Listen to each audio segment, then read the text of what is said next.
Gente, tem coisa pior do que você saber que o que estão falando é mentira, não condiz com a verdade, e daí você se sente extremamente injustiçado, porque, gente, não é justo que estão falando de você, o que está acontecendo, não foi nada disso.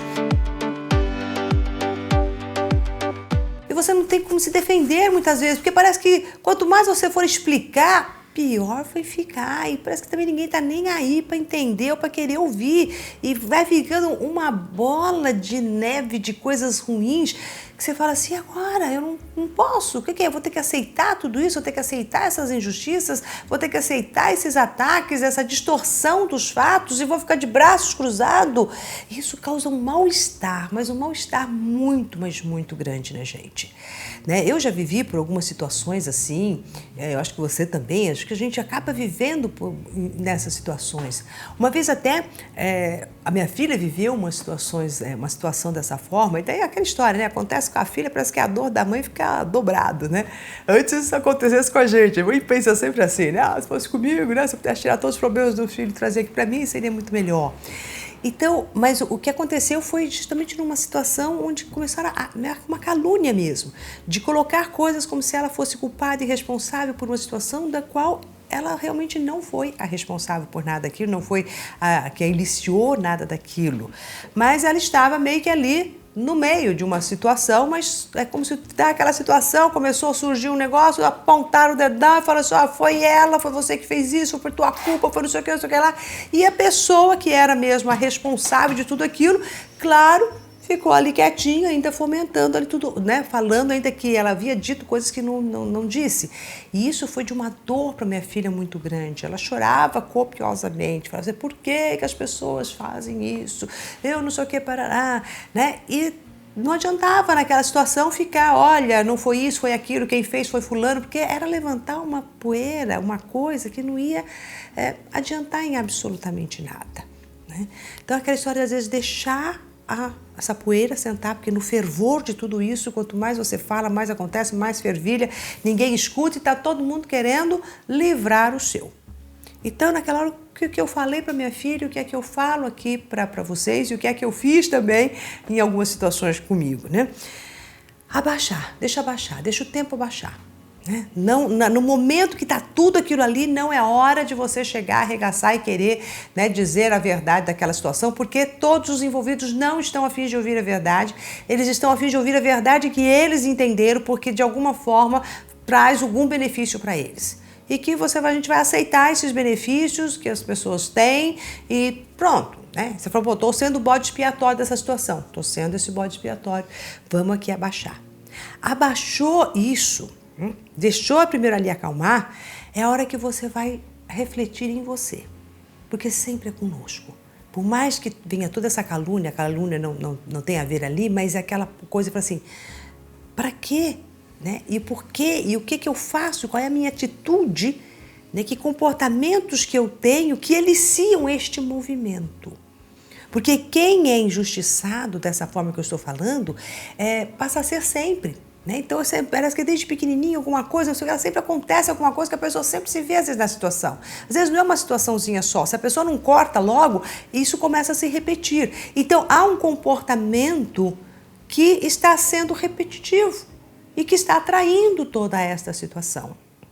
No caso da minha filha, o comportamento que depois que abaixou, lógico, eu não podia dizer ali naquele momento, né, o que era, porque daí ia deixar mais irada, com mais, né, ia falar: então a culpa agora é minha. Não é por aí, não é a culpa é sua, mas é você perceber qual é a atitude mínima que você toma que faz com que isso se prolifere. Então, no caso da minha filha, a atitude que ela tomava era de falar demais de si. Ela é muito aberta, muito extrovertida, então falava e contava, não sei o quê. Então, aquela coisa, sabe, tô aqui falando, tô aqui fazendo. Então, é como se de todas aquelas pessoas presentes naquela situação, a única na cabeça de todos que teria a coragem de fazer era a minha filha, porque os outros eram tudo meio quietinho, não ia ter essa coragem. Ela que fala, que se expõe, que não sei o quê. E eu falei: você percebe que essa é uma atitude que você sempre faz? Que você está sempre falando, se abrindo, até de uma forma sem medir, né? Sem necessidade. E daí passa a impressão de que você é capaz de fazer qualquer coisa. Passa a impressão que você não tem limite. Passa a impressão que você não tem uma seriedade. Não que as pessoas que falem demais não passam isso, mas a forma como ela o fazia. E daí ela começou a perceber, falou assim, você tem razão. Acho que é isso. Daí eu comecei a puxar todo o históricozinho, olha ali, como é que você se comportava, como você ali falando, sempre abraçando, né? Abraçando a causa de uma, do outro, consertando, vamos. E quando você vê aquela história, então tem a fogueira, né? Ali o fogo está aceso e essa atitude sua acaba às vezes contribuindo para colocar mais lenha. Né? Mas não é você que fez o fogo, mas essa atitude sim.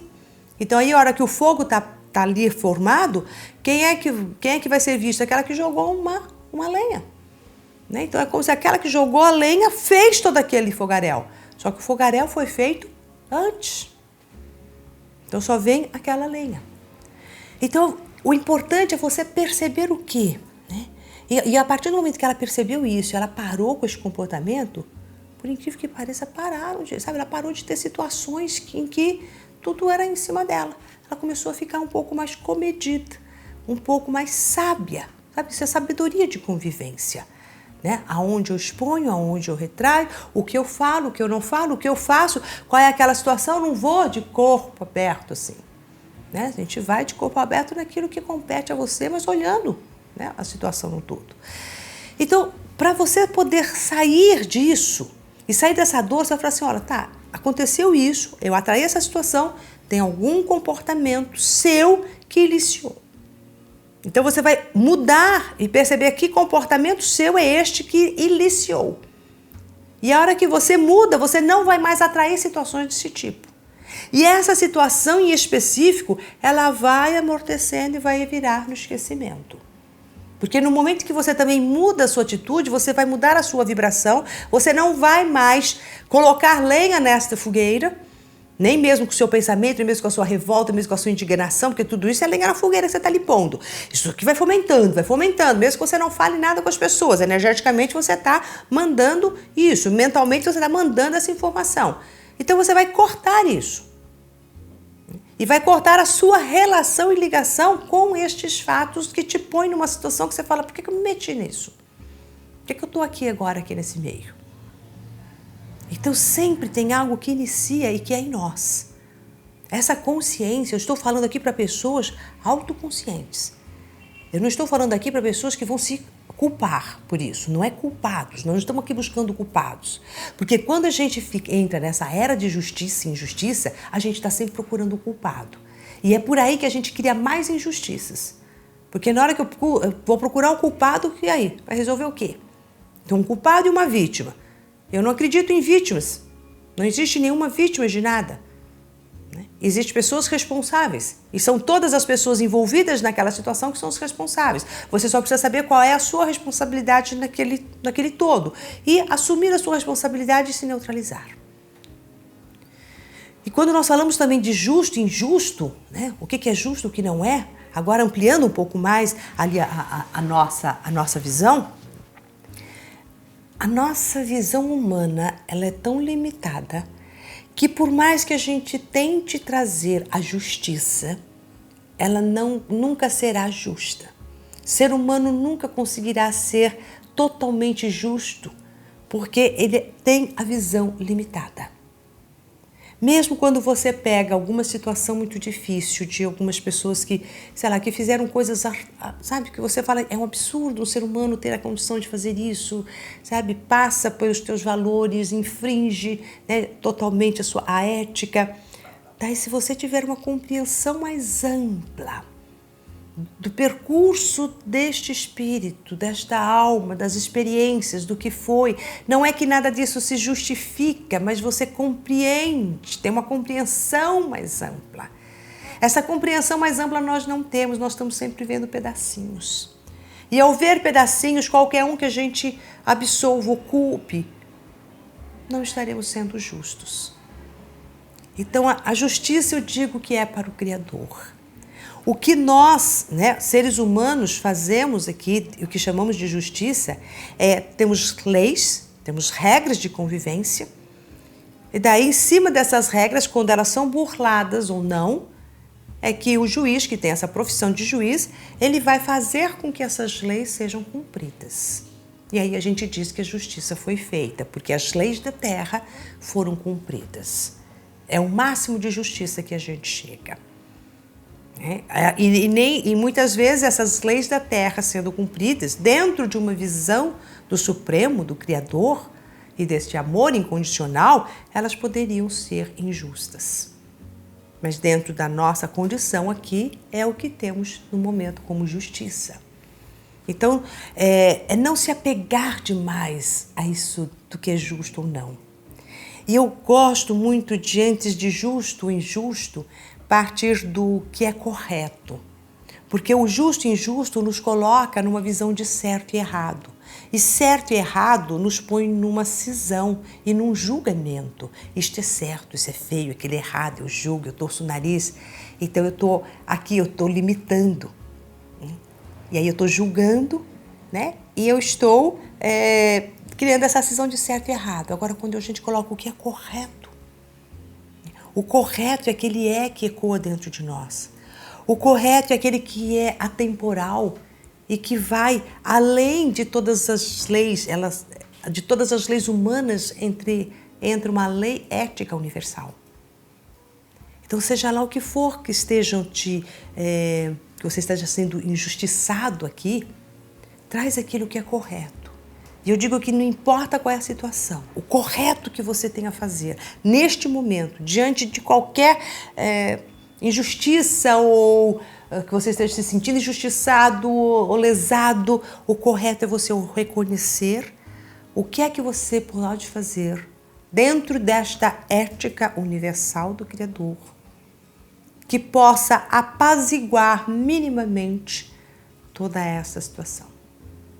Então você sai do certo e errado onde julga e entra para o correto, onde compreende, entende, aceita, transmuta em si e toma uma ação dentro da verticalidade deste amor universal. E dentro dessa justiça, que nós não temos essa compreensão pela nossa limitação de visão, mas que nós temos uma sabedoria da nossa mente superior, onde tem uma ampliação que a nossa mente consciente às vezes não consegue abarcar de tudo, mas nós temos conhecimento, né, desta sabedoria infinita, e a gente simplesmente abre as comportas da nossa mente para que esta sabedoria infinita desça, apazigue e ilumine a mente de todos nós dentro daquilo que pode, dentro do que cada um pode assimilar. E você traz a ação correta, aquela ação ética, alicerçada nos valores éticos, morais e de amor. Dessa maneira, você tira a dor do seu coração. É quando você limpa o seu coração. E você não fica mais querendo fazer a justiça pelas próprias mãos. É a hora que a gente diz assim, eu abro mão de fazer justiça pelas minhas próprias mãos e entrego a justiça ao grande sábio do universo e não a mim. Então é um liberar. Libera, aceita, sabe que todos acertam, todos erram, existem distorções, tudo aquilo. Você estava ali naquele meio, absorveu, qual é a sua parte? Entrega o resto. Dessa forma, sai, como se fosse assim, um banho de luz que sai do seu coração e fala, ufa, né? Eu entrego o direito que eu me dou de julgar. Eu acho que essa é a maior entrega que a gente pode ter na vida. Eu entrego o direito que eu me dou de julgar, de condenar. E daí, a hora que você entrega esse direito de julgar, automaticamente você interrompe o fluxo de ser julgada. E neste julgamento, poder se sentir injustiçada.